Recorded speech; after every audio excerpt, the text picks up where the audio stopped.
Disclaimer. दोस्तों, मैं आप सभी को बता दूं, ये कहानी पूरी तरह काल्पनिक है। ये सिर्फ दर्शकों के मनोरंजन के लिए बनाई गई है। अगर आप हमारे SK noble love story channel पर नए हैं तो वीडियो को भर भर लाइक और चैनल को सब्सक्राइब करना ना भूले। धन्यवाद। Episode 51, hot romance. मन्नत को इस तरह से बेचैन देखकर दिव्या ने उसके हाथ को अपने हाथ में लेते हुए कहा, मन्नत, क्या हुआ बेटा? दिव्या की आवाज़ सुनकर मन्नत ने उसकी तरफ देखा और एक नकली मुस्कुराहट के साथ कहा, कुछ नहीं मॉम, मैं बस कुछ सोच रही थी। वैसे अब हम कहाँ जा रहे हैं? मन्नत की बात सुनकर दिव्या मुस्कुराते हुए बोली, हम वापस सिंघानिया मैंशन जा रहे हैं। रात को हमें राठौर मैंशन में रेडी होकर पार्टी के लिए भी तो जाना है ना। और हमें हमारे घर पहुंचने में 4 बजे बज जाएंगे, फिर रेडी होने में 2 घंटे। दिव्या की बात सुनकर मन्नत ने अपना सर हिला दिया। कबीर ने कशिश के लिए एक बर्थडे पार्टी रखी थी। आखिर दुनिया में वह सबसे ज़्यादा प्यार अपनी वाइफ जो करता था, तो ऐसे में उसका बर्थडे कैसे वह सेलिब्रेट ना करता। कुछ ही देर बाद मन्नत, दिव्या और आदित्य तीनों सिंघानिया मैंशन पहुंच चुके थे। मैंशन पहुंचते ही मन्नत दौड़ते हुए सीधा अपने रूम की तरफ चली गई। उसे इस तरह से जाते हुए देखकर दिव्या कंफ्यूज हो गई। पर आदित्य के दिमाग में कुछ चल रहा था। उसने दिव्या के चेहरे की तरफ देखते हुए कहा, चलो जल्दी से रेडी हो जाओ, वरना तुम्हारी वजह से हमें जाने में देर हो जाएगी। आदित्य की बात सुनकर दिव्या ने उसे घूर कर देखा और पैर पटकते हुए अपने रूम में चली गई। आदित्य ने हल्की मुस्कुराहट के साथ दिव्या की तरफ देखा और अपना मोबाइल निकालकर किसी का नंबर डायल किया। दूसरी तरफ से किसी इंसान ने कॉल उठाते ही मुस्कुराते हुए कहा, कैसे हैं आप इडियट अंकल? इस आवाज़ को सुनते ही आदित्य ने दांत पीसते हुए कहा, क्या तुम इंडिया में हो अथर्व? आदित्य की बात सुनकर कॉल की दूसरी तरफ अथर्व, जो इस वक्त पहाड़ी के कोने पर खड़ा होकर मुस्कुरा रहा था, उसने शैतानी तरीके से हंसते हुए कहा, आपको क्या लगता है? अथर्व की बात सुनकर आदित्य ने दांत पीसते हुए कहा, क्या तुम मन्नत से मिले थे? क्योंकि उसके चेहरे के एक्सप्रेशन और उसकी घबराहट देखकर मुझे पूरा यकीन हो गया है कि जरूर तुमने उसके साथ कुछ किया है। याद रखना अथर्व, आदित्य सिंघानिया इतना कमजोर नहीं है कि अपनी बेटी को बचा ना सके। मेरी बेटी के साथ कुछ भी गलत करने या उसे डराने या धमकाने की हिम्मत मत करना। आदित्य की बात सुनकर अथर्व जोर से हंसने लगा। उसने हंसते हुए कहा, mister Aditya Singhania, just imagine, अगर मैं अपनी मन्नत को अपने साथ लेकर जाना चाहूं तो क्या आप मुझे रोक पाएंगे? अगर आपने मुझे रोक भी लिया तो क्या आप मुझसे लड़ाई कर पाएंगे? भूलिए मत, I am the new mafia king. Atharva की बात सुनकर आदित्य की आंखें गुस्से से लाल हो गईं। ये सच था कि अथर्व के सामने आदित्य काफ़ी कमज़ोर हो चुका था। अथर्व क्रुएलिटी के मामले में अपने आप को कबीर से भी आगे बढ़ा चुका था। अंडरवर्ल्ड में जब से अथर्व ने कदम रखा था, उसका खौफ चारों तरफ फैल चुका था। आदित्य को चुप देखकर दूसरी तरफ से अथर्व ने हंसते हुए कहा, बाय बाय स्टूपिड अंकल, बाद में बात करते हैं। अथर्व के कॉल कट करते ही आदित्य ने गुस्से से खुद से कहा, मुझे कबीर से बात करनी ही होगी। कहते हुए वह भी अपने चेहरे के एक्सप्रेशन ठीक करके रूम के अंदर आ गया, जहां पर दिव्या उसे कहीं भी नजर नहीं आई। योजक चिन्ह, वही मन्नत के रूम में। मन्नत इस वक्त बेड पर पेट के बल लेटी हुई थी। अब तक उसने खुद को काफ़ी मुश्किल से संभाला हुआ था, पर अब वह अपने आंसू नहीं रोक पा रही थी। वो जोर जोर से रो रही थी। उसने रोते हुए कहा, आप वापस क्यों आए? पहले हमें छोड़कर चले गए, हमसे बात नहीं की और अब अचानक से दोबारा हमारी लाइफ में आए हैं। हम दोबारा आपको अपना दिल नहीं तोड़ने देंगे। पिछली बार कितनी मुश्किल से हमने खुद को संभाला था, ये सिर्फ हम ही जानते हैं। कहते हुए वह अभी भी रो रही थी। अथर्व की बातें, उसका टच, उसकी स्मेल, सब कुछ इस वक्त मन्नत की आंखों के सामने और दिलो दिमाग में घूम रहा था। वो चाहकर भी अथर्व को नहीं भूल पा रही थी। काफ़ी देर तक रोने के बाद आखिर उसने खुद को संभाल लिया और उठकर खड़ी हो गई। मन्नत ने खुद को मिरर में देखा और अगले ही पल मुस्कुराते हुए कहा, हम रोने के बाद कितने ब्यूटीफुल लगते हैं ना। कहते हुए मन्नत अपने चेहरे को देखने लगी। अचानक से ही उसे कुछ याद आया, जिसे याद करके उसका मुंह बन गया। उसने मुंह बनाते हुए कहा, खड़ूस कहीं के, इतने साल बाद वापस आए और हमें सॉरी भी नहीं कहा। सॉरी कह देते तो क्या चल जाता, पर नहीं, सॉरी कहना तो उनसे आता ही नहीं है। हम भी अब उनसे बात नहीं करेंगे, बिल्कुल बात नहीं करेंगे। हम तो हेट करते हैं उनसे। I hate you devil, I hate you. कहते हुए मन्नत अपने हाथ की तरफ देखने लगी, जिस पर अभी भी अथर्व की पकड़ का लाल निशान था। उसने गुस्से से कहा, खराब, गंदे। कहते हुए मन्नत बाथरूम में फ्रेश होने के लिए चली गई। योजक चिन्ह, कुछ देर बाद मन्नत बाथरूम से बाहर आई तो उसके बेड पर एक खूबसूरत सा वन पीस रखा हुआ था, जिसे देखते ही मन्नत के चेहरे पर बड़ी सी स्माइल आ गई। वह जानती थी कि जरूर यह आदित्य ने रखा होगा। मन्नत ने उसे गाउन को उठाकर देखा तो वह बेहद खूबसूरत व्हाइट कलर का गाउन था। मन्नत ने उसे देखकर मुस्कुराते हुए कहा, daddy, love you so much. कहते हुए मन्नत उसे लेकर क्लोजेट में चली गई। कुछ देर बाद मन्नत गाउन पहनकर बाहर आए। व्हाइट कलर के ऑफ शोल्डर गाउन में मन्नत इस वक्त आसमान से उतरी परी की तरह लग रही थी। उसने खुद को मिरर में देखते हुए कहा, ओ माय गॉड, हम कितने ब्यूटीफुल हैं, बिल्कुल प्रिंसेस की तरह। मन्नत खुद की तारीफ कर ही रही थी कि पीछे से दिव्या हंसते हुए बोली, बिल्कुल, आखिर अपनी मॉम पर जो गई हो। दिव्या की आवाज़ सुनकर मन्नत ने पलट कर देखा तो पीछे दिव्या ने एक खूबसूरत सी रेड कलर की साड़ी पहना हुआ था। हाथों में चूड़ियां, माथे पर सिंदूर और गले में मंगलसूत्र। दिव्या सिंपल से लुक में काफ़ी खूबसूरत लग रही थी। उसे देखकर कोई भी नहीं कह सकता था कि उसकी मन्नत जितनी बड़ी बेटी भी है। मन्नत ने दिव्या की तरफ देखकर उसे फ्लाइंग किस देते हुए कहा, ओ माय गॉड मॉम, आज डैडी को हार्ट अटैक देने का प्लान बना रखा है क्या आपने? मन्नत की बात सुनकर दिव्या उसके पास आकर उसके गाल खींचते हुए बोली, कुछ ज्यादा ही शरारती नहीं हो गई हो तुम? अच्छा चलो, मैं तुम्हारे बाल बना देती हूँ। दिव्या की बात सुनते ही मन्नत के चेहरे पर बड़ी सी मुस्कुराहट आ गई।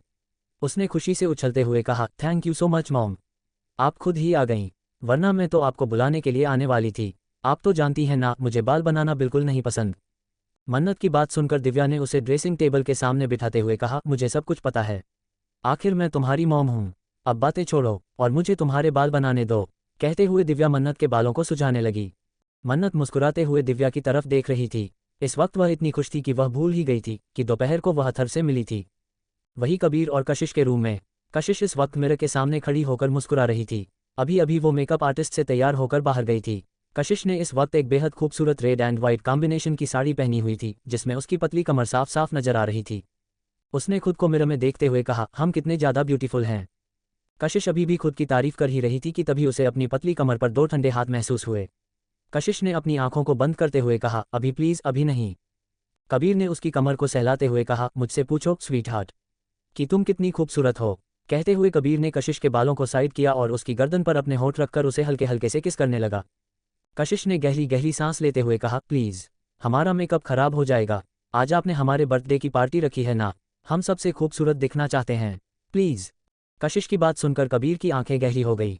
उसने कशिश की कमर पर अपनी पकड़ मजबूत करते हुए कहा, स्वीट हार्ट, तुम्हें मेरे अलावा किसी और के सामने खूबसूरत क्यों दिखना है? कहते हुए कबीर की आवाज़ बेहद डरावनी हो गई। कबीर की आवाज़ सुनकर कशिश ने खुद से कहा, हे भगवान, यह पागल आदमी हमें पागल करके ही छोड़ेगा कभी। उसने दांत पीसते हुए कहा, मैंने कहा स्वीट हार्ट, तुम्हें मेरे अलावा किसी और के सामने खूबसूरत दिखने की ज़रूरत क्या है? तुम्हारी खूबसूरती पर सिर्फ मेरा हक है, सिर्फ मेरा। कहते हुए कबीर ने जोर से कशिश की गर्दन पर बाइट कर लिया। बेचारी कशिश के मुंह से एक जोरदार चीख निकल गई। अगले ही पल उसने जोर जोर से रोते हुए कहा, आप बहुत बुरे हो, हमारे बर्थडे के दिन भी हमें हर्ट कर रहे हो, आप हमसे बिल्कुल प्यार नहीं करते। कशिश के रोने की आवाज़ सुनकर कबीर ने अपनी आंखों को मजबूती से बंद करके उसकी नाजुक सी कमर को छोड़कर उसे अपनी तरफ पलटकर उसका चेहरा अपने हाथ में भरते हुए कहा, स्वीट हार्ट, जब तुम्हें पता है कि मुझे तुम्हारे मुंह से किसी और के बारे में कुछ सुनना पसंद नहीं है, तो क्यों तुम ऐसी बातें करती हो जिसे सुनकर मेरा गुस्सा बढ़ जाता है? कबीर की बात सुनकर कशिश ने आंसू भरी आंखों से उसकी तरफ देखते हुए कहा, आपको इतना गुस्सा किस बात पर आता है? क्या हम अपने बर्थडे पर खूबसूरत नहीं देख सकते हैं? हमने किसका नाम लिया? किसी का भी नाम नहीं लिया। हम खुद के लिए खूबसूरत दिखना चाहते हैं। कशिश की बात सुनकर और उसकी आंखों में आंसू देखकर कबीर ने उसे अपने सीने से लगाते हुए कहा, सॉरी स्वीट हार्ट, तुम जानती हो ना, मुझे गुस्सा बहुत जल्दी आता है। कबीर की बात सुनकर कशिश ने उसके सीने पर मारते हुए कहा, और आपका गुस्सा एक दिन हमारी जान ले लेगा। कशिश ने इतना कहा ही था कि अगले ही पल उसके मुंह से एक और जोरदार चीख निकल गई। कबीर ने उसकी बाजू को दबाते हुए कहा, हिम्मत भी मत करना, 1000 बार कहा है, तुम्हें ऐसी बातें करने की इजाज़त नहीं है। कबीर की डरावनी आवाज़ सुनकर कशिश ने रोते हुए कहा, सॉरी सॉरी, गलती से निकल गया, प्लीज़। कबीर ने अपनी आंखों को बंद करके कशिश की तरफ देखा। रोने की वजह से उसका छोटा सा नाक लाल हो गया था। कबीर ने उसकी नाक पर अपने होंठ रखते हुए कहा, तुम सिर्फ मेरी हो, सिर्फ मेरी। कहते हुए कबीर कशिश की नाक से लेकर धीरे धीरे उसके होठों की तरफ अपने होंठ लेकर जाने लगा। कबीर उसके होठों को टच कर ही पाता कि इससे पहले ही कशिश ने अपने होठों पर हाथ रखते हुए कहा, लिपस्टिक खराब हो जाएगी। कबीर ने घूर कर कशिश को देखा तो कशिश ने रोने जैसा चेहरा बनाकर अपने हाथ हटा दिए। अगले ही पल कबीर ने अपने होठों को कशिश के होठों पर रखा और उसे पैशनेट तरीके से किस करने लगा। बेचारी कशिश तो अपने जंगली पति का जंगलीपन बर्दाश्त कर रही थी। काफ़ी देर बाद जब कबीर को लगा कि अब कशिश और उसे बर्दाश्त नहीं कर पाएगी, उसने कशिश के होठों से अपने होठों को हटाया और उसकी कॉलर बोन पर किस करने लगा। कशिश गहरी गहरी सांस ले रही थी। उसका पूरा चेहरा सुर्ख हो चुका था। उसके होठ सूजकर बड़े बड़े हो चुके थे और लिपस्टिक तो जैसे दिख ही नहीं रही थी। कबीर कशिश की गर्दन पर काट रहा था। तभी कशिश ने अपनी गहरी सांसों को संभालते हुए कहा, प्लीज़ रुक जाए। कबीर ने उसके चेहरे पर किस करते हुए कहा, स्वीट हार्ट, तुम मेरे लिए ही रेडी हुई हो तो मुझे तुम्हारे बर्थडे का गिफ्ट भी तो देना चाहिए। मैं तुम्हें अपना गिफ्ट दे रहा हूँ, मुझे डिस्टर्ब मत करो। कहते हुए कबीर कशिश के पूरे चेहरे पर किस करने लगा। बेचारी कशिश ने अब हार मान ली थी। उसने मन ही मन रोते हुए कहा, हे भगवान, इतना ठरकी पति क्यों दिया हमें। कशिश की बातों का कबीर पर कोई असर नहीं हुआ। कुछ देर बाद कबीर घुटनों के बल कशिश के सामने बैठ गया। उसने कशिश की पतली कमर की तरफ देखते हुए कहा, तुम अभी भी कितनी हॉट हो स्वीट हार्ट, लगता ही नहीं कि हमारा इतना बड़ा बेटा है। कहते हुए कबीर ने अपने होठ कशिश की पतली कमर पर रखे। कबीर के होठों को अपनी कमर पर महसूस करते ही कशिश मचल उठी। उसने मजबूती से कबीर के बालों को पकड़ते हुए कहा, प्लीज मत कीजिए ना, निशान सबको नजर आ जाएंगे। कबीर ने पूरी तरह से कशिश की बातों को इग्नोर किया और उसकी कमर और उसके फ्लैट पेट पर किस करने लगा। वह किस करते हुए हल्के हल्के से कशिश को बाइट भी कर रहा था, जिस वजह से कशिश के मुंह से मधोशी भरी आवाजें निकल रही थी। उन आवाज़ों को सुनकर कबीर खुद पर कंट्रोल नहीं कर पा रहा था। अगर शाम को पार्टी ना होती तो कबीर कल सुबह से पहले कशिश को कमरे से बाहर ही न निकलने देता। काफ़ी देर तक कशिश के पेट पर किस करने के बाद आखिर जब कबीर को कशिश की सिसकने की आवाज़ सुनाई दी तो वह अपनी जगह से उठकर खड़ा हो गया। कशिश का पूरा पेट लाल हो चुका था, उस पर कबीर के दांतों के निशान नजर आ रहे थे। कबीर ने कशिश के आंसू साफ करते हुए कहा, स्वीट हार्ट, तुम रो क्यों रही हो? आज रात तो इससे भी ज़्यादा हसीन होने वाली है। Be ready my sweet heart. कहते हुए कबीर ने हल्के से कशिश के होठों पर किस किया और मुस्कुराता हुआ वहां से चला गया। कशिश ने पैर पटकते हुए कहा, अथर्व की आदमी। एपिसोड 52, अथर्व की हॉटनेस, मन्नत की जलन। योजक चिन्ह। कुछ देर बाद राठौर मैंशन का लिविंग रूम काफ़ी खूबसूरती से सजाया गया था। चारों तरफ मेहमान एक दूसरे से बात कर रहे थे। पार्टी काफ़ी शानदार थी, पर अभी तक ना तो कबीर राठौर मौजूद थे और ना ही कशिश राठौर। बस उनके नौकर मेहमानों को अटेंड कर रहे थे। किसी को भी कोई परेशानी नहीं थी। वो खुद को खुशनसीब मान रहे थे कि उन्हें द ग्रेट कबीर राठौर ने अपनी पत्नी की पार्टी में बुलाया। आखिर में होस्ट ने अनाउंस किया, तो आप सबका इंतजार खत्म हुआ। अब पार्टी में आने वाली हैं हमारी मैडम और हमारे सर। उसके इतना कहते ही पार्टी हॉल की सारी लाइट बंद हो गई और स्पॉटलाइट सीढ़ियों पर पड़ी। सब लोग स्पॉटलाइट की तरफ देखने लगे। तभी उन्हें वहां पर दो शख्स नजर आए। वह औरत दिखने में किसी आसमान से उतरी परी की तरह लग रही थी और वह आदमी किसी देश का राजकुमार। ये थे कबीर और कशिश। दोनों एक दूसरे का हाथ पकड़कर मुस्कुराते हुए नीचे आ रहे थे। कशिश का मूड ठीक हो चुका था, क्योंकि कबीर ने उसे कुछ सरप्राइज देने की बात कही थी। सरप्राइज के नाम पर तो कशिश छोटी सी बच्ची बन जाती थी, तो फिर खुश होना तो लाजिमी था। कबीर की पकड़ कशिश की कमर पर इतनी मजबूत थी जैसे कशिश उसे छोड़कर भागने वाली हो। कशिश जानती थी कि उसका ये पति, जो कि उसे किसी को देखने भी नहीं देता, इतने सारे आदमी होने की वजह से उसे इस तरह से मजबूती से पकड़कर उसके साथ आ रहा है। पर कशिश को कोई परेशानी नहीं थी। दोनों जैसे जैसे नीचे उतर रहे थे, पार्टी हॉल में मौजूद सभी लोग उन्हें देखे बिना नहीं रह पाए। आखिर वह एक परफेक्ट कपल थे। हल्का हल्का बर्थडे सॉन्ग बज रहा था, जिसे सुनकर कशिश के चेहरे पर स्माइल आ गई थी। कबीर कशिश को लेकर अब तक नीचे आ गया था। कशिश के नीचे आते ही होस्ट ने मुस्कुराते हुए कहा, हैप्पी बर्थडे मैडम। हम चाहते हैं कि आपकी लाइफ में हमेशा खुशियां बनी रहें और आपका और सर का साथ हमेशा बना रहे। You look very beautiful together. Host की बात सुनते ही कशिश ने मुस्कुराकर उसकी तरफ देखा। अगले ही पल उसे अपनी कमर पर तेज दर्द महसूस हुआ। उसने पलटकर कबीर की तरफ देखा और लाचारगी से अपना सर हिला दिया। उसके पति को यह भी बर्दाश्त नहीं था कि वह किसी और आदमी की तरफ देखकर मुस्कुराए, जबकि होस्ट की उम्र अथर्व की उम्र के आसपास थी। कशिश और कबीर एक दूसरे के साथ खड़े थे। कुछ मेहमान उनके पास आकर उनके साथ बात कर रहे थे। कबीर इरिटेट तरीके से उनके सवालों का जवाब दे रहा था। उसे किसी से बात करने में कोई इंटरेस्ट नहीं था। कशिश भी कबीर के साथ इरिटेट हो रही थी, क्योंकि वह जानती थी कि जब तक पार्टी खत्म नहीं हो जाती कबीर उसे छोड़ने वाला नहीं था। उसने खुद से कहा, ओह गॉड, कुछ तो सुधार दो इस आदमी को। बुढ़ापा आ रहा है पर इसके अंदर की जलन नहीं जा रही है। अब भला बुढ़ापे में मैं किसके साथ भाग जाऊंगी, जो मुझे इस तरह से पकड़ कर रखा है। कशिश ये सब मन ही मन सोच रही थी कि तभी कबीर ने उसके कानों पर किस करके धीमी आवाज में कहा, स्वीट हार्ट, तुम चाहकर भी नहीं भाग सकती, और अगर तुम भाग गई तो भी मैं तुम्हें ढूंढ लूंगा। कबीर की बात सुनकर कशिश ने उसे बड़ी बड़ी आंखों से देखते हुए कहा, आप मेरे दिल की बातें कैसे जान जाते हो? कशिश के सवाल पर कबीर ने टेढ़ी मुस्कान के साथ उसकी तरफ देखा, पर कुछ नहीं कहा। योजक चिन्ह। सिंघानिया मैंशन में दिव्या ने आदित्य की तरफ देखते हुए कहा, आपकी राजकुमारी कहाँ रह गई? हमें ऑलरेडी देर हो चुकी है। दिव्या ने इतना कहा ही था कि पीछे से मन्नत ने कहा, मम्मी मैं आ गई। दिव्या और आदित्य ने पलटकर देखा तो मन्नत वहीं खड़ी थी। मन्नत को देखकर आदित्य ने मुस्कुराते हुए कहा, मेरी प्रिंसेस बहुत ब्यूटीफुल लग रही है। मन्नत ने जाकर आदित्य को गले लगाते हुए कहा, और मेरे डैडी बहुत हैंडसम लग रहे हैं। उन दोनों की बात सुनकर दिव्या ने कहा, ठीक है ठीक है, आप दोनों बहुत ज़्यादा अच्छे लग रहे हैं। खुद की तारीफ बाद में कर लीजिएगा, पहले चलिए हमें देर हो रही है। दिव्या की बात सुनकर दोनों ने एक साथ उसके दोनों गालों पर किस करते हुए कहा, और आप बहुत ब्यूटीफुल लग रही हैं। दिव्या ने मुस्कुराकर उनकी तरफ देखा और तीनों राठौर मैंशन के लिए निकल गए। गाड़ी में बैठते ही मन्नत की धड़कनें तेज हो गईं, क्योंकि उसे राठौर मैंशन जाने के नाम से फिर से अथर्व की याद आ गई थी। उसने खुद से खिड़की से बाहर देखते हुए कहा, क्या पार्टी में डेविल भी होंगे? वह तो वही होंगे, जरूर वह आंटी के बर्थडे के लिए आए होंगे। वह हमारे लिए क्यों आएंगे? उन्हें तो हमसे कोई मतलब ही नहीं है। शायद मंदिर में हम उन्हें गलती से देख रहे होंगे, इसलिए वह हमारे पास आए थे। मन्नत खुद से ही यह सारी बातें कर रही थी। आधे घंटे के बाद उनकी गाड़ी राठौर मैंशन के सामने आकर रुकी। मन्नत अभी भी अपने ही ख्यालों में खोई हुई थी, जिस वजह से उसे इस बात का एहसास ही नहीं हुआ। मन्नत को गाड़ी से ना उतरते हुए देखकर दिव्या ने मन्नत के हाथ को हिलाते हुए कहा, मन्नत हम पहुंच चुके हैं बेटा। दिव्या की बात सुनकर मन्नत ने उसकी तरफ देखते हुए कहा, जी मॉम। इतना कहकर वह दरवाजा खोलकर बाहर आ गई। मैंशन को देखते ही उसके होठों पर प्यारी सी स्माइल आ गई। मैंशन बहुत खूबसूरती से डेकोरेट किया गया था। आदित्य ने दिव्या और मन्नत की तरफ देखा। दोनों ने मुस्कुराते हुए उसके एक एक हाथ में अपना हाथ दे दिया। आदित्य अपनी वाइफ और अपनी बेटी के साथ रेड कार्पेट से होता हुआ मैंशन की तरफ अपनी ग्रैंड एंट्री करने लगा। मैंशन के बाहर कुछ मीडिया के लोग मौजूद थे। जैसे ही उन्होंने आदित्य सिंघानिया को अपनी फैमिली के साथ देखा, वह उनकी तस्वीरें खींचने लगे। आदित्य ने उन पर ज़्यादा ध्यान नहीं दिया और अपनी बेटी और वाइफ के साथ अंदर आ गया। जैसे ही उन्होंने एंट्री की, सबका ध्यान उनकी तरफ चला गया। तीनों ही इस वक्त एक परफेक्ट फैमिली लग रहे थे। पार्टी हॉल में मौजूद लड़कों का ध्यान जैसे ही मन्नत पर गया, उनकी आंखें खुली की खुली रह गईं। मन्नत काफ़ी कम बार ही बिजनेस पार्टी में आती थी, तब भी यह जानते थे कि आदित्य सिंघानिया की बेटी बहुत खूबसूरत है। उसकी खूबसूरती की बातें हर पार्टी में होती थीं, पर उसे देखना बहुत मुश्किल से लोगों को मिलता था। लड़के तो जैसे मन्नत को देखकर हिप्नोटाइज हो चुके थे। पार्टी में मौजूद लड़कियां तो मन्नत की खूबसूरती देखकर बुरी तरह से जल भुनकर राख हो चुकी थीं।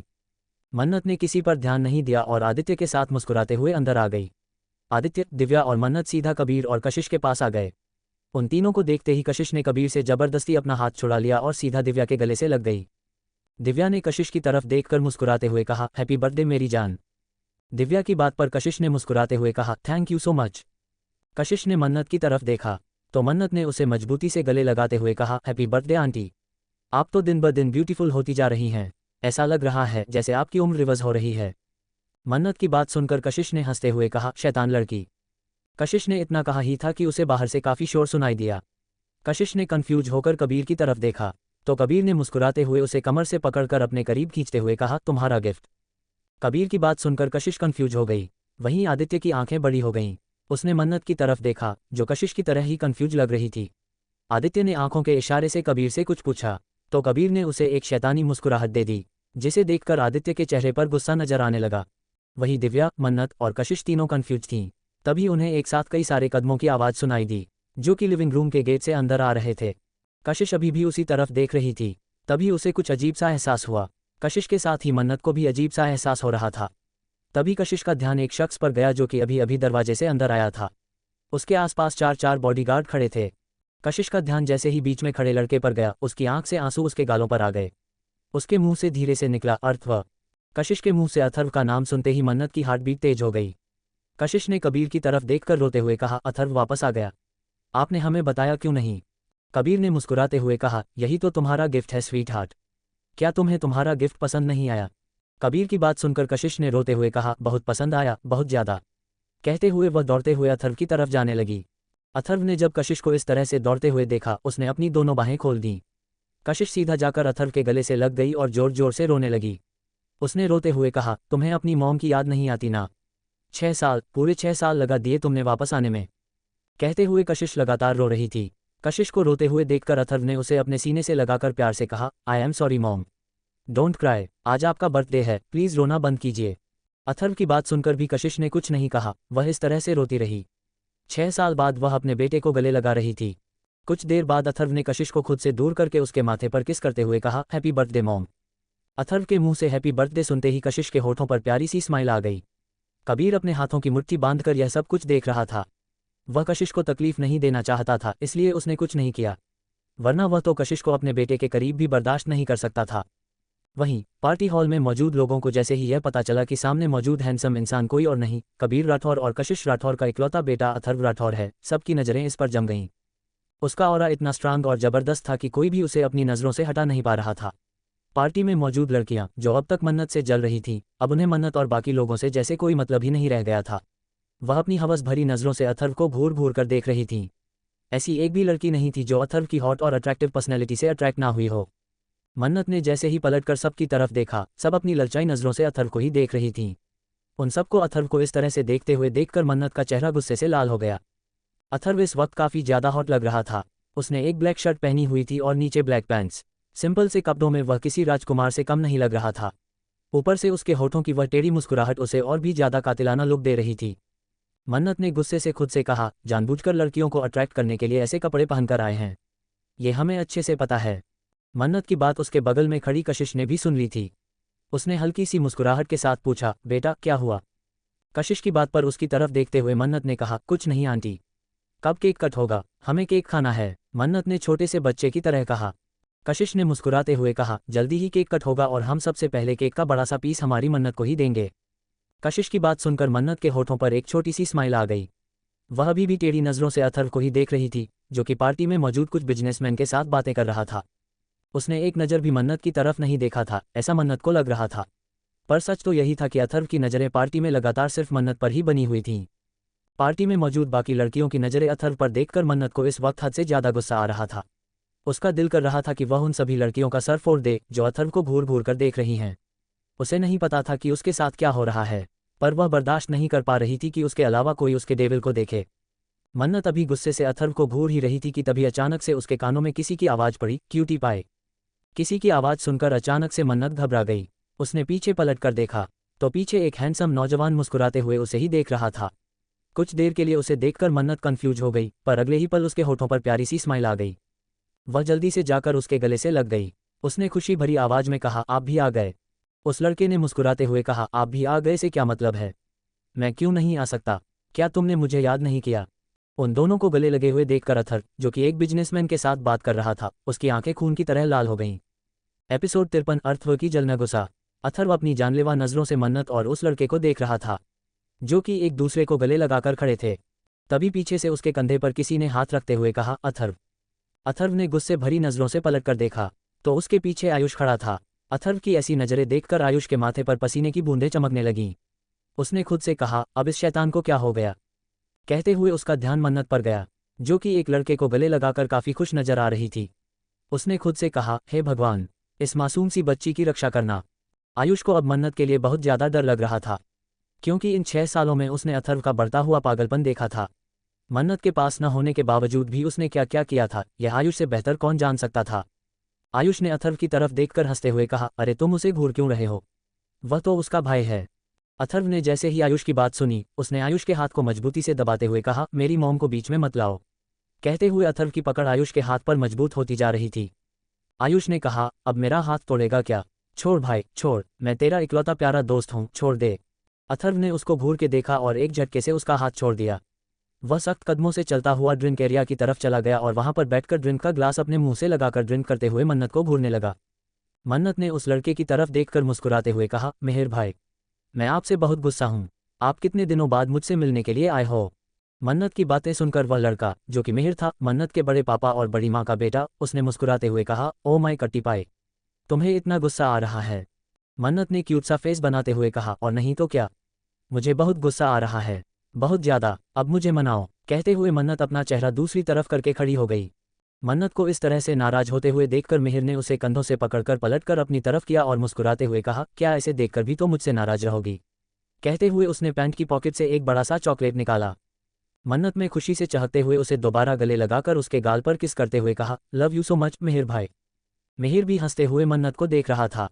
वहीं अथर्व अब पूरी तरह से जैसे पागल हो चुका था। वह अपनी गहरी लाल आंखों, जो कि इस वक्त नशे की वजह से डरावनी हो चुकी थी, उनसे मिहिर को जानलेवा नजरों से घूर रहा था। मिहिर वही था जिसे अथर्व ने बचपन में मारा था।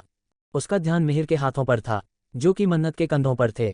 मन्नत ने ऑफ शोल्डर गाउन पहना हुआ था, जिस वजह से उसके गोरे कंधे, कॉलर बोन सब कुछ साफ साफ नजर आ रहा था। अथर्व ने एक सरसरी नज़र पूरे पार्टी हॉल में डाली। वहां पर मौजूद हर एक यंग लड़का, यहाँ तक कि कुछ शादीशुदा आदमी भी लगातार मन्नत को ही घूर रहे थे। अथर्व ने गुस्से से कहा, तुम्हें इसकी कीमत चुकानी पड़ेगी स्वीट हार्ट, पर पहले इन लोगों को। कहते हुए अथर्व ने अपना मोबाइल निकालकर किसी का नंबर डायल किया। दूसरी तरफ से उसके असिस्टेंट राघव ने कॉल उठाते हुए कहा, जी बॉस। राघव भी इस वक्त पार्टी में मौजूद था।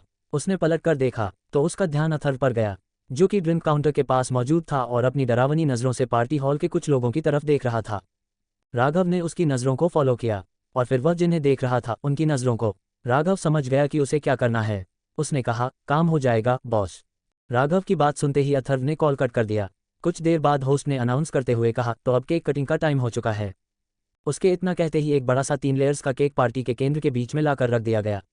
कबीर ने कशिश को कमर से पकड़कर उसे लेकर केक के सामने आकर खड़ा हो गया।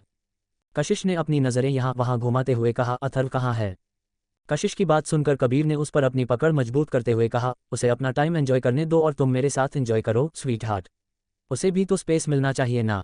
कबीर की बात सुनकर कशिश ने कुछ नहीं कहा और कबीर के साथ मिलकर उसने केक कट किया। केक कट होने के टाइम पर वहां पर मन्नत मिहिर के साथ हंसते हुए बातें कर रही थी। मिहिर को देखने के बाद वह जैसे सब कुछ भूल गई थी। अथर्व अभी भी ड्रिंक काउंटर के पास बैठकर लगातार ड्रिंक करते हुए मन्नत को घूर रहा था। मन्नत ने अभी भी मिहिर के हाथ को होल्ड किया हुआ था। कशिश ने सबसे पहले कबीर को केक खिलाने के लिए अपना हाथ आगे किया। कबीर ने उसके हाथ को पकड़कर उसके मुंह की तरफ किया। कशिश ने जैसे ही केक को अपने मुंह में लिया, कबीर ने झटके से उसका चेहरा अपनी तरफ खींचा और उसके होठों पर अपने होंठ रख दिए। पार्टी हॉल में मौजूद सभी लोग जोर जोर से वोटिंग करने लगे, क्योंकि कबीर राठौर अपनी वाइफ के लिए कितना ज़्यादा पॉजेसिव और पैशनेट हैं, ये बात लगभग पूरी दुनिया जानती थी। कबीर को कभी किसी से फर्क नहीं पड़ता था। उसने पब्लिकली ना जाने कशिश को कितनी बार किस किया था। कशिश बेचारी तो शर्म के मारे जमीन में गड़ना चाहती थी। उसका ये बेशर्म पति कभी भी उसे नहीं छोड़ता था। काफ़ी देर तक कशिश के होठों पर किस करने के बाद कबीर ने कशिश को छोड़कर गहरी मुस्कुराहट के साथ कहा, केक बहुत स्वीट है स्वीट हार्ट। कबीर की बात सुनकर कशिश ने कुछ नहीं कहा, वह बस अपना चेहरा नीचे झुकाकर खड़ी हो गई। पार्टी हॉल में मौजूद सभी लोगों की नज़रें उन पर बनी हुई थीं। वहीं मन्नत मुस्कुराते हुए उनको देख रही थी। उसने खुद से कहा, अंकल आंटी से कितना प्यार करते हैं। मन्नत की बात सुनकर उसके बगल में खड़े मिहिर ने कहा, प्यार के साथ अंकल कितने ज़्यादा पॉजेसिव हैं, ये तो नज़र नहीं आता। प्यार से ज़्यादा पागलपन है उनके अंदर। मिहिर की बात सुनकर मन्नत ने मुंह बनाते हुए कहा, क्या भाई, आप कुछ भी बोल रहे हो। अंकल आंटी से बहुत प्यार करते हैं, मुझे भी अपनी लाइफ में ऐसा ही प्यार चाहिए। कहते हुए वह चुप हो गई। मिहिर ने मन्नत की तरफ देखा और कहा, क्या कहा तुमने। मन्नत ने बात को पलटते हुए कहा, कुछ नहीं, मुझे भी केक खाना है। कहते हुए मन्नत कशिश के सामने आकर खड़ी हो गई। कशिश ने बड़ा सा केक का स्लाइस मन्नत के मुंह के सामने करते हुए कहा, ये लो मेरा प्यारा बच्चा। मन्नत ने खुशी से कशिश को केक खिलाया और खुद भी खाने लगी। इस वक्त वह बिल्कुल छोटी सी बच्ची लग रही थी। उसे किसी चीज़ से कोई फर्क नहीं पड़ रहा था। वह मज़े से केक खाते हुए खुद भी एंजॉय कर रही थी और मिहिर को खिलाते हुए उसके साथ बात भी कर रही थी। वहीं ड्रिंक काउंटर के पास बैठे अथर्व की हालत अब काफ़ी ज़्यादा खराब हो चुकी थी। उसने काफ़ी ज़्यादा ड्रिंक कर ली थी, पर उसे देखकर ऐसा लग रहा था जैसे उस पर नशा चढ़ा ही ना हो। वह अभी भी अपनी डरावनी आंखों से मन्नत को ही घूर रहा था। उसकी आंखें एक पल के लिए भी मिहिर और मन्नत से नहीं हट रही थीं। वह अभी भी ड्रिंक कर रहा था। वहीं उसके पास खड़े वेटर को समझ नहीं आ रहा था कि वह अथर्व को कैसे रोके, क्योंकि अथर्व काफ़ी ज़्यादा ड्रिंक कर चुका था। उसने मदद भरी नज़रों से कुछ दूरी पर खड़े आयुष की तरफ देखा। आयुष ने खुद से कहा, चल बेटा आयुष, मौत का सामना करने के लिए। कहते हुए आयुष डरते डरते अथर्व के पास आ गया। उसने अथर्व को कंधों से पकड़कर हिलाते हुए कहा, अथर्व, तूने और ड्रिंक की ना तो मैं कशिश आंटी के पास चला जाऊंगा और उन्हें सब कुछ बता दूंगा। उसके बाद मुझे कुछ मत कहना। आयुष की बात सुनते ही अथर्व ने पलटकर गुस्से से उसकी तरफ देखा और अपने हाथों से मजबूती से ड्रिंक का ग्लास दबाते हुए कहा, अपनी जबान को काबू में रखो। उसने इतनी जोर से ड्रिंक के गिलास को दबाया कि वह टूटकर वहीं पर गिर गया। वो लोग काफ़ी दूर बैठे थे, जिस वजह से किसी का भी ध्यान इस आवाज़ पर नहीं गया। केक कटिंग के बाद होस्ट ने मुस्कुराते हुए कहा, अब मुझे लगता है कि हमारे मिस्टर राठौर और मिसेज राठौर का एक रोमांटिक डांस होना चाहिए। आखिर आज हमारे सर की लवली वाइफ और हम सब की लेडी बॉस का बर्थडे जो है। होस्ट के इतना कहते ही कबीर ने कशिश की तरफ देखा। कशिश बेचारी अभी भी अपनी नज़रें झुकाकर खड़ी थी। कबीर ने झटके से उसे कमर से पकड़कर अपने करीब किया। स्पॉटलाइट नजर आने लगी और एक रोमांटिक म्यूजिक बजाने लगा। जरा जरा बहकता है महकता है, आज तू मेरा तन बदन, मैं प्यासी हूँ मुझे भर ल अपनी बाहों में। कबीर ने एक झटके से कमर से पकड़कर कशिश को अपने करीब किया और काफ़ी सेडिक्टिव तरीके से घूमते हुए उसके साथ डांस करने लगा। कशिश भी उसका साथ दे रही थी, क्योंकि वह जानती थी कि चाहे वह कितनी भी कोशिश कर ले, उसका पति उसे छोड़ने वाला नहीं है। जरा जरा बहकता है महकता है, आज तू मेरा तन बदन, मैं प्यासी हूँ मुझे भर ल अपनी बाहों में। उन दोनों का डांस परफॉर्मेंस काफ़ी ज़्यादा सिजलिंग था। कबीर ने कशिश के गर्दन पर किस करते हुए आगे की लाइंस गाईं। कशिश गहरी गहरी सांस लेते हुए खुद को संभालने की कोशिश कर रही थी। है मेरी कसम तुझको, सनम दूर कहीं ना जा, ये दूरी कहती है पास मेरे आ जा रही। कुछ देर में उनका डांस परफॉर्मेंस खत्म हो चुका था। कबीर अभी भी कशिश को किस कर रहा था। लोग उनका रोमांस देखकर जल भुनकर राख हो चुके थे। कशिश ने कबीर के सीने में अपना चेहरा छुपाते हुए कहा, प्लीज़ अब हमें और परेशान मत कीजिए, वरना हम आपसे बात नहीं करेंगे। कशिश की बात सुनकर कबीर के चेहरे पर गहरी मुस्कुराहट आ गई। उसने कुछ नहीं कहा और कशिश को कमर से पकड़कर अपने साथ साइड में लेकर आ गया। वहीं अब वहां पर मौजूद कुछ और कपल दूसरे सोंगर्स पर डांस कर रहे थे। तभी मन्नत ने खुशी से कहा, भाई चलो ना हम भी डांस करते हैं। मन्नत की बात सुनकर मिहिर ने मुंह बनाते हुए कहा, मुझे डांस नहीं करना। मन्नत ने क्यूट सा फेस बनाते हुए कहा, भाई प्लीज़ आप अपनी क्यूट सी बहन के लिए इतना सा नहीं कर सकते। मन्नत का चेहरा देखकर मिहिर ने मुस्कुराते हुए कहा, चलो। कहते हुए मिहिर मन्नत को लेकर बीच में आ गया। वो दोनों भी हंसते हुए कपल डांस करने लगे। उनकी केमिस्ट्री भी काफ़ी अच्छी थी। मन्नत मुस्कुराते हुए किसी एंजल से कम नहीं लग रही थी। उसकी मुस्कुराहट वहां पर मौजूद हर एक लड़के का दिल चुराने का काम कर रही थी। वहीं पार्टी में मौजूद लड़कियां तो अथर्व को ही यहाँ वहाँ तलाश कर रही थीं, क्योंकि अथर्व ऐसी जगह पर बैठा हुआ था जहां वह आसानी से किसी को नजर नहीं आ पा रहा था। उनका दिल तो टूट चुका था। वो मन ही मन अथर्व को अपना पति भी मान चुकी थी और उसे पटाने के तरीके भी सोचने लगी थी। कुछ देर बाद पार्टी खत्म हो चुकी थी और कुछ मेहमान पार्टी से चले गए थे। बस कुछ गिने चुने मेहमान पार्टी में मौजूद थे। मन्नत इस वक्त टेबल पर बैठकर मजे से आइसक्रीम खा रही थी। मिहिर उसके बगल में बैठकर हंसते हुए उसे देख रहा था। उसने मन्नत की तरफ देखा और कहा, मन्नत, तुमने कितने सालों से आइसक्रीम नहीं खाई बच्चा। मिहिर की बात सुनकर मन्नत मुंह बनाकर उसकी तरफ देखने लगी और दोबारा आइसक्रीम खाने लगी। मन्नत का क्यूट सा एक्सप्रेशन देखकर मिहिर ने अपनी हंसी को कंट्रोल करते हुए कहा, मन्नत, इतनी आइसक्रीम खाना तुम्हारे लिए बिल्कुल ठीक नहीं है। अगर इसी तरह से आइसक्रीम खाती रही तो तुम्हारा गला बैठ जाएगा। मिहिर की बात पर मन्नत ने कुछ नहीं कहा और मजे से आइसक्रीम खाती रही। आखिर में मिहिर ने भी उसे कुछ कहना छोड़ दिया और वह हंसते हुए अपनी जगह से उठकर खड़ा हो गया। उसने मन्नत से कहा, मैं अभी आंटी और अंकल से मिलकर आता हूँ। इतना कहकर मिहिर वहां से चला गया। मिहिर के जाते ही मन्नत ने अपनी आइसक्रीम खत्म की और टिश्यू से अपना मुंह साफ करके वॉशरूम की तरफ जाने लगी। उसने खुद से कहा, मैं कहाँ जाऊँ, मैं ऊपर के वॉशरूम में चली जाती हूँ, वैसे भी कोई ना कोई मेहमान नीचे के वॉशरूम में मिल ही जाएगा। कहते हुए मन्नत सीढ़ियों से ऊपर जाने लगी। उसे ऊपर जाते हुए देखकर अथर्व के चेहरे पर डेविल स्माइल आ गई। उसने धीमी आवाज में कहा, तुम्हें तुम्हारी पनिशमेंट बहुत जल्दी मिलेगी स्वीट हार्ट। कहते हुए वह भी अपनी जगह से उठकर खड़ा हो गया। Episode 54 Atharv's madness leave me devil. Hi guys, कैसे हैं आप सब? उम्मीद है अच्छे होंगे। तो चलिए बिना देरी किए शुरू करते हैं कहानी का आज का एपिसोड। मन्नत सीढ़ियों से ऊपर सेकंड फ्लोर पर आ चुकी थी। उसने आसपास नजरें घुमाई और गेस्ट रूम की तरफ अपने कदम बढ़ने लगी। तभी उसे ऐसा लगा कि कोई उसके पीछे है। मन्नत ने पलट कर देखा तो कोई भी उसके पीछे नहीं था। उसने खुद से कहा, शायद मैं पागल हो गई हूँ। कहते हुए मन्नत कदमों से रूम के अंदर आ गई। उसने वॉशरूम का दरवाजा खोला और वॉशरूम यूज करने के लिए अंदर चली गई। कुछ देर बाद मन्नत फ्रेश होकर दरवाजा खोलकर बाहर आई। वह जैसे ही रूम से बाहर जाने वाली थी, उसे महसूस हुआ कि किसी ने मजबूती से उसकी कमर को पकड़ लिया है। मन्नत चिल्ला पार्टी इससे पहले ही एक मजबूत हाथ ने उसके मुंह को भी बंद कर दिया। मन्नत छटपटा रही थी, पर जिसने उसके मुंह को बंद किया था उस इंसान की पकड़ मन्नत पर कुछ ज्यादा ही मजबूत थी। मन्नत की आंखों से आंसू निकल रहे थे। उसे अजीब सी घबराहट हो रही थी। उसने खुद से कहा, ये तो। कहते हुए वह चुप हो गई, क्योंकि परफ्यूम की स्मेल से वह पहचान गई थी कि यह इंसान कौन है। अगले ही पल वह दीवार से लगी हुई थी। उसने घबराकर अपना चेहरा ऊपर उठाकर देखा तो इस वक्त अथर्व अपने दोनों हाथ उसके इर्द गिर्द दीवार पर रखकर अपनी नशे भरी लाल आंखों से और गुस्से से देख रहा था। उसकी आंखें इस वक्त इतनी ज्यादा डरावनी लग रही थी कि मन्नत के मुंह से कुछ निकल ही नहीं रहा था।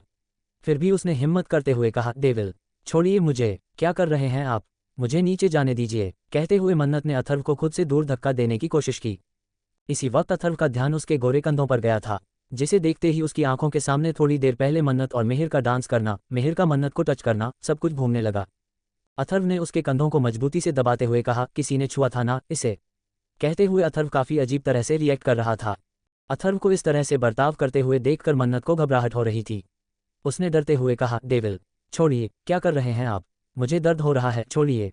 मन्नत को अपने कंधों में बहुत ज्यादा तेज दर्द महसूस हो रहा था, क्योंकि अथर्व की पकड़ उसके कंधों पर काफी ज्यादा मजबूत थी। मन्नत की बात सुनकर अथर्व ने कहा, तुम्हें तब दर्द नहीं हुआ जब उसने तुम्हें यहाँ पर टच किया था? तुमने उसे खुद को टच कैसे करने दिया? तुम्हें टच करने का, तुम्हें छूने का, तुम्हें महसूस करने का हक सिर्फ मुझे है, सिर्फ मुझे। तुमने उसे खुद को हाथ कैसे लगाने दिया? मन्नत, बोलो। कहते हुए अथर्व ने मन्नत के कंधों को मजबूती से दबा दिया। मन्नत को अब हद से ज्यादा अपने कंधों में दर्द महसूस हो रहा था। उसने रोते हुए अपना चेहरा ऊपर उठकर आंसू भरी आंखों से अथर्व की तरफ देखते हुए कहा, I hate you devil, I hate you. आप बहुत बुरे हैं, बहुत ज्यादा। आप हमेशा हमें तकलीफ पहुंचते हैं, हमेशा। हम नफरत करते हैं आपसे। दूर चले जाए आप हमसे, हमें आपकी शक्ल भी नहीं देखनी। मन्नत ने रोते हुए अथर्व को खुद से दूर करने की नाकाम कोशिश करते हुए कहा। वही मन्नत की बातें सुनकर अथर्व का गुस्सा और भी ज्यादा बढ़ गया। उसने एक झटके से मन्नत को अपने कंधे पर उठाते हुए कहा, नफरत करो या मोहब्बत, मुझे कोई फर्क नहीं पड़ता, पर मैं तुम्हारी जिंदगी से कभी कभी नहीं जाने वाला और ना ही मेरे अलावा किसी और को मैं तुम्हारी जिंदगी में आने दूंगा। ये बात तुम कान खोलकर सुन लो मन्नत सिंघानिया। कहते हुए अथर्व मन्नत को लेकर बाथरूम में आ गया। मन्नत रोते हुए उसकी पीठ पर मुक्का मार रही थी, पर अथर्व उसे छोड़ने के लिए तैयार नहीं था। अथर्व ने मन्नत को लाकर सीधा बाथटब में पटक दिया। बाथटब पहले से ही भरा हुआ था। मन्नत ने हैरानी से अपना चेहरा ऊपर उठाकर अथर्व की तरफ देखा और चिल्लाते हुए कहा, क्या पागल हो गए हैं? कहते हुए मन्नत ने अपनी बाथटब से बाहर निकलने की कोशिश की। तभी अथर्व ने उसे कंधों से पकड़कर दबाते हुए कहा, चुपचाप बैठी रहो, वरना मेरा गुस्सा बर्दाश्त नहीं कर पाओगी। अथर्व की डरावनी आवाज़ सुनकर मन्नत के चेहरे पर घबराहट नजर आने लगी, पर फिर भी उसने हिम्मत करके गुस्से से कहा, आप होते कौन हैं हम पर गुस्सा करने वाले? क्या हक है आपका हम पर? हमसे दूर रहिए, कोई नहीं है आप हमारे, और हम किसी अजनबी को खुद पर हक जताने नहीं देंगे। सुना आपने मिस्टर अथर्व राठौर? कहते हुए मन्नत ने अथर्व के हाथों को अपने कंधे से हटाने की कोशिश की। वही अथर्व जो पहले से ही गुस्से से पागल हो चुका था, मन्नत की बात उसका गुस्सा और बढ़ाने के लिए काफ़ी थी। अथर्व ने चिल्लाते हुए कहा, आज मैं तुम्हें बताता हूं कि तुम पर किसका हक है। कहते हुए अथर्व ने झटके से मन्नत की ड्रेस को फाड़ दिया। मन्नत को जैसे ही इस बात का एहसास हुआ, उसके मुंह से चीख निकल गई, पर उसकी चीख बाथरूम के अंदर ही दबकर रह गई। मन्नत ने कहा, आप पागल हो गए हैं, छोड़िए, क्या कर रहे हैं आप। कहते हुए उसकी आंखों से आंसू निकल रहे थे। वह अथर्व को खुद से दूर करना चाहती थी, पर अथर्व इस वक्त शैतान बन चुका था। उसने मन्नत की वाइट ड्रेस को फाड़कर उसकी कमर से नीचे कर दिया था। मन्नत इस वक्त सिर्फ अपने इन कपड़ों में बाथटब में बैठी हुई थी। उसे अथर्व के सामने शर्म नहीं आ रही थी, पर उसे यकीन नहीं हो रहा था कि अथर्व आज भी नहीं बदला है। उसे याद था कि कैसे पहले जब वह किसी को टच करती थी या कोई उसे टच करता था, अथर्व कैसे उसे बाथरूम में रगड़ रगड़ कर नहलाता था। वह तब तक उसे नहलाता रहता था जब तक उसकी सॉफ्ट स्किन रेड नहीं हो जाती थी। मन्नत ने आंसू भरी आंखों से अथर्व की तरफ देखते हुए कहा, I hate you devil, I hate you. कहते हुए मन्नत जोर जोर से रोने लगी। अथर्व ने गुस्से से उसकी तरफ देखते हुए कहा, रोना बंद करो, वरना मेरा गुस्सा तुम जानती हो। कहते हुए अथर्व मन्नत के हाथों को कंधों को रगड़ रगड़ कर साफ करने लगा। पूरे बाथरूम में मन्नत की रोने की आवाज़ गूंज रही थी, पर अथर्व को तो जैसे किसी चीज़ से कोई फर्क ही नहीं पड़ रहा था। वह बस मन्नत की बॉडी से दूसरों की छुअन को मिटाना चाहता था। कुछ ही देर में मन्नत के गोरे गोरे कंधे लाल हो चुके थे। मन्नत को इस वक्त हद से ज़्यादा दर्द महसूस हो रहा था। उसने अथर्व को रोकने की कोशिश की, पर अथर्व तो जैसे किसी की सुनने के लिए तैयार ही नहीं था। कुछ देर बाद मन्नत ने थकी हुई आवाज़ में कहा, leave me devil, it's hurting. मन्नत की बात सुनकर अथर्व ने उसे बालों से पकड़कर उसका चेहरा ऊपर करके दांत पीसते हुए कहा, जब पता है कि गलती करने पर पनिशमेंट मिलती है तो गलती क्यों करती हो। मैंने तुमसे पहले ही कहा था ना, तुम किसी को खुद को छूने नहीं दे सकती, क्योंकि तुम्हें छूने का, तुम्हें महसूस करने का, तुम्हें देखने का हक सिर्फ अथर्व राठौर का है, सिर्फ अथर्व राठौर का। तो क्यों तुमने मेरी बात को इग्नोर किया। कहते हुए अथर्व की पकड़ मन्नत के बालों पर मजबूत हो गई। मन्नत ने आंसू भरी आंखों से अथर्व की तरफ देखते हुए कहा, आप पहले से ज़्यादा बुरे हो चुके हैं, आपको हमसे कोई मतलब नहीं है, आप सिर्फ हमें तकलीफ देना चाहते हैं। हम नफरत करते हैं आपसे, दूर चले जाए हमसे, जैसे 6 साल पहले चले गए थे। हम बहुत खुश थे आपके जाने के बाद, आप जब से वापस आए हैं हमारी ज़िंदगी खराब हो गई है। मन्नत रोते हुए जो कुछ भी उसके मुंह में आ रहा था बोल रही थी। मन्नत की बातें सुनकर अथर्व की पकड़ मन्नत के बालों पर मजबूत होती जा रही थी, साथ ही उसकी आंखें पहले से ज़्यादा डरावनी नजर आ रही थी। पर मन्नत इस वक्त कुछ भी सोचने समझने की हालत में नहीं थी। उसे अपनी बॉडी से ज़्यादा अपने दिल में दर्द महसूस हो रहा था। ये वही इंसान था जिसे उसने पिछले 6 साल से हर एक पल, हर एक वक्त याद किया था, पर इस इंसान ने 6 साल तक उसकी तरफ मुड़कर भी नहीं देखा था। उसे ये भी नहीं पता था कि वह जिंदा है या मर गई। मन्नत के अकॉर्डिंग तो यही था, पर सच ये था कि अथर्व पिछले 6 साल से मन्नत के पास न होकर भी हर वक्त उसी के पास उसके साए की तरह था। अथर्व ने मन्नत की तरफ देखते हुए कहा, बहुत जुबान चलने लगी है ना तुम्हारी। कोई बात नहीं, मैं वापस आ गया हूं ना, तो मैं फिर से पहले की तरह ओबेडियंट बना दूंगा। कहते हुए अथर्व मन्नत की गर्दन पर अपनी उंगलियां चलाने लगा। मन्नत ने आंसू भरी आंखों से अथर्व की तरफ देखते हुए कहा, don't you dare touch me, हमें आपके छूने से नफरत है, दूर रहिए हमसे। मन्नत ने इतना कहा ही था कि अथर्व की उंगलियां, जो कि सॉफ्ट तरीके से उसकी गर्दन पर चल रही थीं, अचानक से मन्नत की गर्दन पर मजबूत हो गईं। मन्नत के मुंह से दर्द की वजह से एक सिसकी निकल गई। उसने कहा, छोड़िए हमें। अथर्व ने मन्नत के चेहरे को अपने हाथों में भरते हुए कहा, तुम्हें मेरी छुअन से नफरत है ना, तो अब तुम्हें इसी नफरत भरी छुअन को जिंदगी भर बर्दाश्त करना है, जिंदगी भर। कहते हुए अथर्व ने मन्नत के होठों की तरफ देखा, जो कि कांप रहे थे। अगले ही पल उसने आगे बढ़कर मन्नत के होठों पर अपने होंठ रख दिए और उसे काफी वाइल्ड तरीके से किस करने लगा। अथर्व ने एक हाथ से मन्नत के बालों को पकड़ा हुआ था और दूसरे हाथ से उसने मन्नत के चेहरे को पकड़ा हुआ था। मन्नत तो अथर्व के इस तरह से किस करने की वजह से सदमे में ही चली गई। जब उसे होश आया कि अथर्व उसके साथ क्या कर रहा है, उसने अथर्व को खुद से दूर करने की कोशिश की, पर नाजुक सी मन्नत चाहकर भी अथर्व को खुद से 1 इंच भी दूर नहीं कर पा रही थी। उसकी आंखों से लगातार आंसू निकल रहे थे, पर अथर्व को तो जैसे कोई फर्क ही नहीं पड़ रहा था। वह बस अपना गुस्सा मन्नत के होठों पर निकाल रहा था। मन्नत के सॉफ्ट होठों को महसूस करते ही अथर्व जैसे पूरी तरह से पागल हो गया था। इस वक्त वह मन्नत के होठों को लगभग चबा रहा था।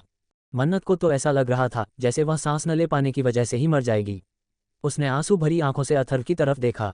उसकी आंखें धीरे धीरे बंद हो रही थीं। अथर्व को जब महसूस हुआ कि मन्नत उसकी बाहों में बिल्कुल भी रिएक्ट नहीं कर रही है, उसने अपने होठों को मन्नत के होठों से दूर किया। तभी मन्नत उसकी बाहों में झूल गई। अथर्व ने बेहोश मन्नत की तरफ देखा। उसके चेहरे पर कोई एक्सप्रेशन नहीं थे। उसने झटके से उसे गोद में उठाया और उसे लेकर रूम में आ गया। ये गेस्ट रूम था। अथर्व ने मन्नत को बेड पर लिटाया और धीरे धीरे उसकी बॉडी से उसके कपड़े अलग करने लगा। मन्नत का चेहरा रोने की वजह से खून की तरह लाल हो गया था। मन्नत के होठों पर अथर्व के वाइल्ड किस की वजह से कटने के निशान बन चुके थे, साथ ही उसके होंठ सूजकर लाल हो चुके थे। अथर्व बिना किसी एक्सप्रेशन के मन्नत के कपड़े चेंज कर रहा था। कुछ ही देर में उसने मन्नत की बॉडी से उसके सारे कपड़ों को निकालकर साइड में फेंक दिया और उसे एक ब्लैंकेट से ढककर क्लोजेट रूम में चला गया। कुछ ही देर में वह क्लोजेट से एक ढीली सी टी शर्ट लेकर बाहर आया। उसने बाहर आकर मन्नत की तरफ देखा, जो कि बेजान सी बिस्तर पर लेटी हुई थी। अथर्व ने उसे अपनी गोद में बिठाकर टी शर्ट पहनाते हुए कहा, तुम क्यों मुझे गुस्सा दिलाती हो मन्नत? क्यों? जब जानती हो कि तुम मेरा गुस्सा बर्दाश्त नहीं कर सकती तो नहीं करनी चाहिए ना ऐसी हरकतें जिनकी वजह से मुझे गुस्सा आए। तुम समझती क्यों नहीं हो? तुम सिर्फ मेरी हो मन्नत, सिर्फ मेरी। मैं तुम्हारे ऊपर किसी की नज़रें बर्दाश्त नहीं कर सकता, तो तुम्हारे ऊपर किसी का टच कैसे बर्दाश्त करूं? बोलो मन्नत। अथर्व अजीब तरह से मन्नत के चेहरे को देखते हुए ये सारी बातें कर रहा था। अगर मन्नत होश में होती तो अथर्व की ऐसी बातें सुनकर दोबारा बेहोश हो जाती। वहीं नीचे लिविंग रूम में सारे गेस्ट जा चुके थे। कशिश ने कबीर की तरफ देखकर क्यूट सा पाउट बनाते हुए कहा, अभी हम थक गए। कबीर ने कशिश की तरफ देखा और उसे झटके से अपनी गोद में उठा लिया। कशिश ने भी कुछ नहीं कहा और बंदर के बच्चे की तरह कबीर पर अपनी पकड़ मजबूत करके उसके सीने पर अपना सर रखकर लेट गई। तभी वहां पर आदित्य और दिव्या आ गए। आदित्य ने परेशानी भरी आवाज में कहा, क्या तुम लोगों ने मन्नत को देखा? मैं काफी वक्त से उसे ढूंढ रहा हूं, हमें घर के लिए निकलना होगा। आदित्य की बात सुनकर कबीर ने अजीब तरह से मुस्कुराते हुए कहा, वह कल सुबह घर आ जाएगी, तुम दोनों घर चले जाओ। कबीर की बात सुनकर आदित्य ने उसके चेहरे के एक्सप्रेशन देखे और अगले ही पल उसके दिमाग में अथर्व का ख्याल आया। उसने गुस्से से कहा, मेरी बेटी कहाँ है कबीर? कबीर ने ऊपर की तरफ जाते हुए कहा, खुद पता लगा लो। कहते हुए कबीर वहां से कशिश को लेकर अपने रूम की तरफ चला गया। ज्यादा थके होने की वजह से कशिश की आंखें भारी हो रही थीं, जिस वजह से उसे आदित्य और कबीर की बातें समझ ही नहीं आईं। वहीं दिव्या भी हैरानी से कबीर और आदित्य की बातों को सुन रही थी। एपिसोड 55 वाइल्ड किस यू आर ओनली माइन मन्नत। दिव्या ने आदित्य की तरफ देखते हुए कहा, क्या मन्नत अथर्व के साथ है? दिव्या का सवाल सुनकर आदित्य के चेहरे पर गुस्सा नजर आने लगा। उसने गुस्से से दिव्या की तरफ देखते हुए कहा, तुम गाड़ी में जाकर बैठो, मैं अभी मन्नत को लेकर आता हूं। कहते हुए आदित्य तेज कदमों से वहां से जाने लगा। तभी दिव्या ने उसके हाथ को पकड़ते हुए कहा, आदि रुको। दिव्या की बात सुनकर आदित्य कंफ्यूज होकर उसकी तरफ देखने लगा। दिव्या ने मुस्कुराते हुए कहा, घर चलो, मुझे पता है मन्नत जहां भी होगी ठीक होगी। दिव्या की बात सुनकर आदित्य ने गुस्से से कहा, क्या तुम पागल हो गई हो? क्या तुम नहीं जानती कि वह अपने बाप की तरह सन की है? अगर उसने हमारी बेटी को तकलीफ पहुंचाई, उसके साथ कुछ गलत कर दिया तो? आदित्य की बात सुनकर और उसका गुस्सा देखकर दिव्या मुस्कुराते हुए बोली, आप खुद जानते हैं कि हम चाहकर भी अथर्व को मन्नत से दूर नहीं कर सकते। हमें उसकी डेस्टिनी को अपनाना ही होगा। हम चाहे कितने भी पावरफुल क्यों ना हो, हम अथर्व के पागलपन से नहीं जीत सकते। आपको याद तो होगा ना कि कबीर कशिश के लिए किस हद तक गया था। दिव्या की बात सुनकर आदित्य की आंखों के सामने कुछ पुरानी अतीत की दर्दनाक और डरावनी यादें घूमने लगीं। उसे अजीब सा एहसास होने लगा। उसने अपनी पकड़ को ढीला करते हुए कहा, ये सब बकवास बातें क्यों याद दिला रही हो तुम? दिव्या मुस्कुराते हुए बोली, क्योंकि अथर्व कबीर राठौर का खून है। जब कबीर ने कशिश के लिए इतना सब कुछ किया था तो अथर्व, जो बचपन से मन्नत के लिए पागल है, वह क्या करेगा अगर हमने मन्नत को उससे दूर करने की कोशिश की? अगर हमने उन दोनों को एक दूसरे से दूर करने की कोशिश की तो अथर्व मन्नत और खुद को हट करने से पहले एक बार भी नहीं सोचेगा। आपको याद तो है ना, सिर्फ 10 साल का था जब वह पहाड़ी से कूदने की धमकी दे रहा था। अब तो वह माफिया किंग बन चुका है। इसलिए अब आप फिक्र करना छोड़िए और चलिए, हमारी बेटी बहुत स्ट्रांग है, वह खुद का ध्यान खुद रख सकती है और मुझे यकीन है अथर्व मन्नत को तकलीफ नहीं पहुंचाएगा। आखिर में आदित्य ने हार मानकर दिव्या के साथ वापस सिंघानिया मैंशन जाने के लिए तैयार हो गया। दिव्या ने एक नज़र पलटकर राठौर मैंशन की तरफ देखते हुए कहा, उम्मीद है अथर्व कि तुम मेरी बेटी के साथ कुछ गलत नहीं करोगे। बचपन में तुम मुझे भी माँ कहते थे, बस अपनी माँ की बेटी का ध्यान रखना। कहते हुए दिव्या आदित्य के साथ अपनी गाड़ी में बैठकर सिंघानिया मैंशन के लिए निकल गई। वहीं ऊपर गेस्ट रूम में मन्नत इस वक्त बेड पर लेटी हुई थी। अथर्व उसके बगल में लेटा हुआ अपने हाथ पर अपना चेहरा टिकाए मन्नत के चेहरे को देख रहा था। उसने एक पल के लिए भी अपना चेहरा साइड नहीं किया था। आज न जाने कितने सालों बाद वह सुकून से मन्नत को देख रहा था। अथर्व ने मन्नत के गाल को टच करते हुए कहा, तुम्हारे चीक्स अभी भी उतने ही सॉफ्ट हैं जितने पहले थे। कहते हुए अथर्व के चेहरे पर एक छोटी सी स्माइल आ गई, जो कि ना के बराबर थी, पर इतनी स्माइल भी तो द ग्रेट अथर्व राठौर के लिए बहुत बड़ी बात थी। ये स्माइल सिर्फ 2 लोगों के साथ रहने पर उसके चेहरे पर नजर आती थी, एक उसकी मॉम कशिश और दूसरी उसकी जान मन्नत। बाकी लोगों ने तो शायद ही कभी उसे मुस्कुराते हुए देखा होगा। हाँ, उसकी शैतानी मुस्कुराहट जो कि किसी को बर्बाद करने के बाद उसके चेहरे पर आती थी, वह कई लोगों ने देखी थी, पर उसकी वह मुस्कुराहट कोई भी नहीं देखना चाहता था, क्योंकि उसकी वह मुस्कुराहट तूफान के बाद की तबाही लाती थी। अथर्व ने मन्नत के लिप्स पर अपना थंब रखते हुए कहा, हमारी पहली किस कितनी वाइल्ड थी न? तुम तो बर्दाश्त नहीं कर पाए और इतनी जल्दी बेहोश हो गई। तुम्हें खुद को स्ट्रांग बनाना होगा मन्नत, वरना तुम मुझे बर्दाश्त कैसे कर पाओगी? अब मुझे ही कुछ करना होगा। कहते हुए अथर्व ने मन्नत को खींचकर खुद से सटा लिया और अपनी आंखों को बंद करके मन्नत के बालों में अपना चेहरा छुपाकर लेट गया। मन्नत के बालों से आने वाली खुशबू उसे मदहोश कर रही थी, पर मन्नत इस वक्त बेहोश थी, जिस वजह से वह कुछ आकर भी कुछ नहीं कर सकता था। अथर्व ने मन्नत पर अपनी पकड़ मजबूत की और वह भी अपनी आंखें बंद करके सो गया। कबीर और कशिश के रूम में। कशिश इस वक्त बेड पर आराम से सो रही थी। तभी बाथरूम का दरवाजा खोलकर कबीर बाहर आया। उसने इस वक्त अपनी कमर पर एक टोवेल लपेटा हुआ था। बाहर आते ही उसका ध्यान अपनी हॉट और ब्यूटीफुल वाइफ पर गया, जो कि इस वक्त सभी प्रॉब्लम्स को साइड में रखकर सुकून से सो रही थी। कशिश को देखते ही कबीर के चेहरे पर तिरछी मुस्कुराहट आ गई। उसका ध्यान कशिश की साड़ी से झलकती उसके फ्लैट पेट पर गया, जिसे देखते ही उसके चेहरे की स्माइल और भी ज़्यादा बड़ी हो गई। कबीर तेज कदमों से चलता हुआ बेड के पास आ गया। अगले ही पल उसने नीचे झुककर कशिश की कमर पर अपने होंठ रख दिए और हल्के हल्के से उसे किस करने लगा। अभी अभी नहाने की वजह से कबीर की बॉडी काफ़ी ठंडी थी और उसकी बॉडी से बेहद फ्रेश फ्रेग्रेंस आ रही थी। कशिश नींद में कशिश का समसाने लगी, पर उसकी नींद काफ़ी गहरी थी, इसलिए उसने कबीर को इग्नोर किया और फिर से लेट गई। कबीर ने अभी भी उसे नहीं छोड़ा। कबीर धीरे धीरे उसके पेट से होता हुआ ऊपर की तरफ अपने होंठ ले जाने लगा। उसने कशिश की साड़ी के पल्लू को साइड कर दिया था। अब कशिश की बॉडी को कबीर अच्छे से देख पा रहा था, जिसे देखकर उसकी फीलिंग्स फिर से जाग रही थी। कबीर ने धीरे से कशिश को पलटा और उसके ब्लाउज के हुक्स खोलने लगा। कशिश तो अभी भी गहरी नींद का मजा ले रही थी, इस बात से अनजान कि उसका ठरकी पति उसे सोने देने के मूड में नहीं है। कबीर ने उसके ब्लाउज को पीछे से पूरी तरह से खोलकर उसकी पीठ पर किस करना शुरू कर दिया। साथ ही कबीर एक हाथ से उसकी कमर को सहला रहा था। कशिश को नींद में कुछ महसूस तो हो रहा था, पर इस वक्त वह इतनी ज़्यादा गहरी नींद में थी कि उसने उठने की जहमत नहीं उठाई। कबीर अब वाइल्ड होकर उसकी पीठ पर किस के साथ साथ बाइट कर रहा था। नींद में ही कशिश के मुंह से सिसकियों की आवाज़ निकल रही थी, जो कि कबीर के अंदर के शैतान को जगाने के लिए काफ़ी थी। जब भी वह अपनी ब्यूटीफुल वाइफ के करीब आता था, उसकी यह मदहोशी भरी आवाज़ सुनकर वह हमेशा खुद पर से अपना कंट्रोल लूज कर देता था, और आज भी यही हुआ। कबीर ने झटके से कशिश को पलट कर अपनी तरफ किया और उसकी खूबसूरत चेहरे को देखने लगा। कबीर गहरी गहरी सांस ले रहा था। उसने कशिश के होठों की तरफ देखते हुए कहा, माय स्वीट हार्ट। कहते हुए कबीर कशिश के होठों पर अपने होंठ रखकर उसे पैशनेट तरीके से किस करने लगा। उसने एक हाथ से कशिश की साड़ी को भी खोल कर फेंक दिया था। कशिश को पता भी नहीं था कि इस वक्त वह बिना कपड़ों के बेड पर अपने ठरकी पति के साथ मौजूद है। कबीर काफ़ी वाइल्ड तरीके से कशिश को किस कर रहा था। जब भी कबीर कशिश के होठों का टच करता, उसे कशिश के होठों को हासिल करने की तलब और भी ज़्यादा बढ़ती हुई महसूस होती। अब कशिश को नींद में ही सांस लेने में दिक्कत हो रही थी। उसने धीरे से अपनी आंखें खोलकर देखा तो उसे अपने ऊपर अपना भारी भरकम पति महसूस हुआ। कशिश ने नींद भरी आवाज़ में कहा, आप क्या कर रहे हैं, हमें सोने दीजिए। कहते हुए कशिश अपने छोटे छोटे हाथों से कबीर को दूर धक्का देने की कोशिश करने लगी। कबीर ने उसके दोनों हाथों को पकड़कर उसकी गर्दन पर अपने होंठ चलाते हुए कहा, मैं तुम्हें नहीं छोड़ने वाला स्वीट हार्ट। मैंने बहुत मुश्किल से पार्टी खत्म होने तक का इंतजार किया था, और तुम्हें लगता है कि अब मैं पार्टी खत्म होने के बाद तुम्हें इतनी आसानी से छोड़ दूंगा, तो ये तुम्हारी बहुत बड़ी गलतफहमी है। कहते हुए कबीर कशिश की पूरी बॉडी पर किस करने लगा। बेचारी कशिश की नींद खुल चुकी थी। इस वक्त उसे कबीर पर हद से ज़्यादा गुस्सा आ रहा था। उसने गुस्से से कबीर की तरफ देखते हुए कहा, आप जंगली हो, आप जानवर हो, आप शैतान हो, हमें सोने क्यों नहीं देते हो। कबीर ने कशिश की तरफ देखते हुए कहा, स्वीट हार्ट, ये सोने का नहीं बल्कि एक दूसरे को पाने का वक्त है। कहते हुए कबीर कशिश के ऊपर आ गया और उसके साथ वाइल्ड तरीके से बर्ताव करने लगा। कशिश भी अब बैठ चुकी थी, इसलिए वह भी कबीर का साथ देने लगी। पूरे रूम में उन दोनों की सीसकियों की आवाज़ें गूंज रही थी। कबीर ने कशिश की गर्दन पर किस करते हुए कहा, तुमने मुझ पर कौन सा जादू किया है स्वीट हार्ट। जब भी मैं तुम्हारे करीब आता हूँ, ऐसा लगता है जैसे मुझे तुम्हारा नशा चढ़ गया है। तुम्हें जितना हासिल करूँ, मेरा दिल तुम्हें और भी हासिल करने के लिए कहता है। कहते हुए कबीर और वाइल्ड तरीके से कशिश के साथ बर्ताव करने लगा। कशिश ने गहरी गहरी सांस लेते हुए कहा, प्लीज़, हमें दर्द हो रहा है। कबीर ने कशिश के चेहरे की तरफ देखते हुए कहा, यह हमारे प्यार का दर्द है स्वीट हार्ट, इसे तुम्हें बर्दाश्त करना होगा। कहते हुए कबीर और वाइल्ड तरीके से कशिश के साथ बर्ताव करने लगा।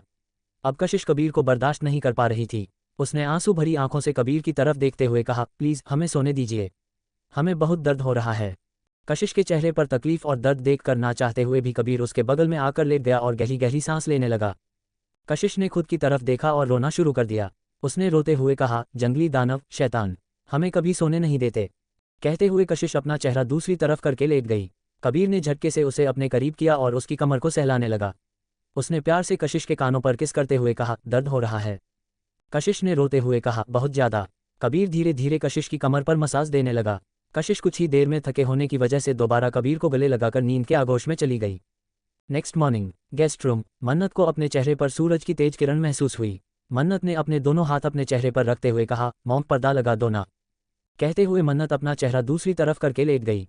तभी उसे महसूस हुआ कि उसका सिर किसी मजबूत चीज़ पर है।